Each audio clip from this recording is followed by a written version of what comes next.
podcast, there's a resource war going on. So although I think there'll be massive layoffs, I think that they'll probably move other places. I think the other thing we're going to see is we're going to see a huge geographic shift out of the current centers where the technology magnets have always been. Because right now, San Francisco, they're dealing with that right now in the Bay Area. They can't hire enough developers right now. So the smart ones are looking at other secondary markets. They're looking at Minneapolis. They're looking at Boston. They're looking at Reno. And they're looking to find ways to make people work where they are. And I think this sense that in order to have a successful startup, you need to co-locate everybody, it's dying. And I think we'll see that in 2013, that's going to move well beyond these epicenters and get distributed well across the world. Any company that doesn't hold all hands Google Hangouts with their companies on a regular basis are losing their competitive edge. Not 9 whole people at a time. Yeah. So I agree with some of that, but some of that I disagree with. I actually think that very, very anecdotally, we are facing a situation where there's going to be a massive amount of layoffs within the technology sector.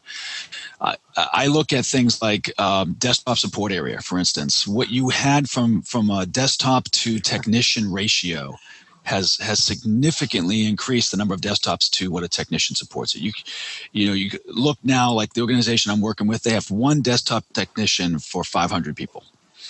And that's because there's 500 people in the company. That's too many. Get rid of them. Yeah, but you know what though, Matt? When there's 3,000, there'll still be just one. Laid off 3 and 4 years ago. Well, let me finish my story.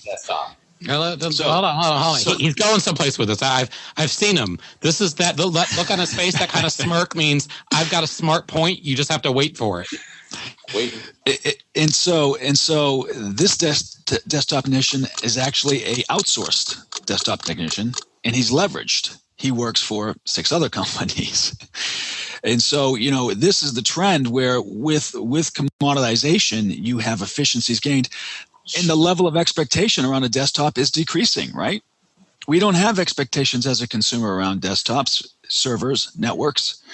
So as we optimize the efficiencies of these resources, as we decrease the expectations. Why do we pretend when we say consolidate, when we say optimize? Why don't we just say less work for people? Less work for people, more automation, more. No, don't say automation. That's a buzzword. Okay. No, it just kills me because it's just like we're paid to create these efficiencies. Ultimately, if we're doing our jobs, we'd be making ourselves unemployable. Maybe, right? So again, I think that comes with your role in stepping out. It's why 12 years ago, I was the vice